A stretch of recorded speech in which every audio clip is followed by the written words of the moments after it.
အားလုံးပဲမင်္ဂလာပါဒီနေ့ကတော့ပေါ့နော်ဂျပန်နေပြီးတော့မှမြန်မာကိုပစ္စည်းလေးပို့ကြမယ်ပေါ့နော်ဆိုတော့ကျမကတော့ဒါလေးကအိတ်လေးနဲ့ပြီးတော့မှအနွေးထည်လေးနဲ့ရှန်အင်ဂျီလေးနဲ့ပေါ့နော်အဲ့ဒါလေးကိုအောက်ကနေပြီးတော့မှထည့်ပေးဖြစ်တယ်ပြီးတော့မှချောကလက်ကလေဂျပန်မှာချောကလက်ကလေအမျိုးမျိုးရှိတော့လေဒါအားကြောင့်ကျမကစိတ်ဆုံး14မျိုး15မျိုးလောက်ရှိရတဲ့နဲ့အဲ့ဒါလေးတွေကိုပေါ့နော်ဝယ်ပြီးတော့မှပို့ပေးဖြစ်တယ်ပေါ့နော်ကလေးလေးတွေလည်းကြိုက်ကြတယ်လူကြီးတွေလည်းပေါ့နော်ချောကလက်ကကြောလေအဲ့လိုမျိုးကြိတ်တဲ့ထဲကြိတ်ကြရဆိုတော့ပေါ့နော်။ဘာရွေးရမှန်းမသိတော့ချောကလက်လေးကိုများများရွေးပြီးဖြစ်တယ်ပေါ့နော်။ဒါလေးဆိုရင် black လုံးဝချောကလက်အမွန်ချောကလက်လေးပြီးတော့မှဒီလိမ့်မော်အရသာလို့တွေပေါ့နော်။အဲ့လို strawberry အရသာလို့ချောကလက်အမျိုးမျိုးကိုလည်းပဲအဲ့အတွက်ထည့်ပေးဖြစ်ပါတယ်ရှင်။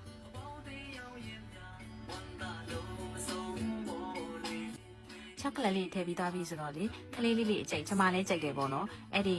ဘီစကစ်လိုပုံစံလေးကိုမှတော့အရသာစက်သားအရသာလေးတွေတို့ဗီဇာအရသာလေးတို့ခန်းချီလေးအရသာလေးပေါ့နော်ပြီးတော့ခယူအဲ့ဒီအရသာချွတ်ချွတ်လေးနဲ့အဲ့လိုလေးနဲ့စားလို့ကောင်းတဲ့ဟာလေးပေါ့နော်အဲ့ဒါလေးတွေကိုထည့်ပေးဖြစ်ပါတယ်ပြီးတော့မှလေမီဆိုကကြောလေဂျပန်မီဆိုဟင်းရကြောလေအစားတော့ကျမမကြိုက်ဘူးနောက်မှကြိုက်တယ်ပေါ့နော်မီဆိုကအဆိုရှိတယ်ဒါပေမဲ့အချောက်ပေါ့နော်ကျမကတော့အချောက်ကိုထည့်ပေးဖြစ်ပါတယ်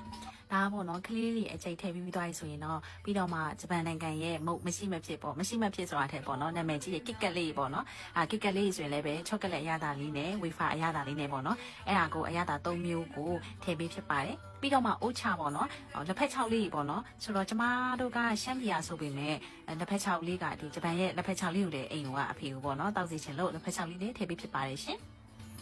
ပြီးတော့ပေါ့နော်ဒီအမွန်စီလေးပေါ့နော်ဒါလေးဆိုရင်အရက်လို့ပြရလို့နဲ့အရမ်းမီးလို့ကောင်းတဲ့ဟာလေးပေါ့နော် cheese လေးနဲ့လည်းရောထားတယ်ပြီးတော့ဒီဘာအစီလေးလေအဲ့အစီလေးလေးမင်းနေတာခေါ်ဖို့လေပြီးတော့မှအဲ့ဒီငချောက်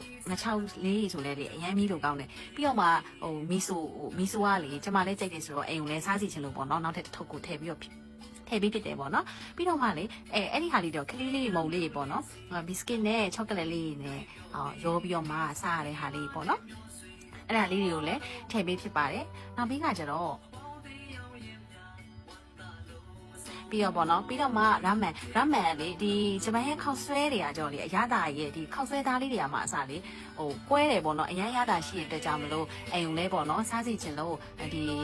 ခောက်ဆွဲထုတ်လေးလည်းပဲထည့်ပေးဖြစ်ပါတယ်ရှင်ပြီးတော့မှဒါလေးဆိုရင်တော့ချွတ်ချင်ပေါ့နော်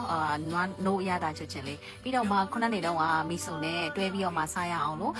ဝါကာမဲလေးပေါ့နော်ရင်းလေးလည်းထည့်ပြီးဖြစ်တယ်ပြီးတော့မှအရန်အခုချိန်ဆိုရင်စောင်းလေးဆိုတော့လေအရန်အေးတော့ပေါ့နော်ဒီအောက်ကခံတဲ့အနွေးအင်ဂျီလေးပေါ့နော်အဲ့ဒါလေးလည်းထည့်ပြီးဖြစ်တယ်ပေါ့နော်ဒါကတော့ကျမ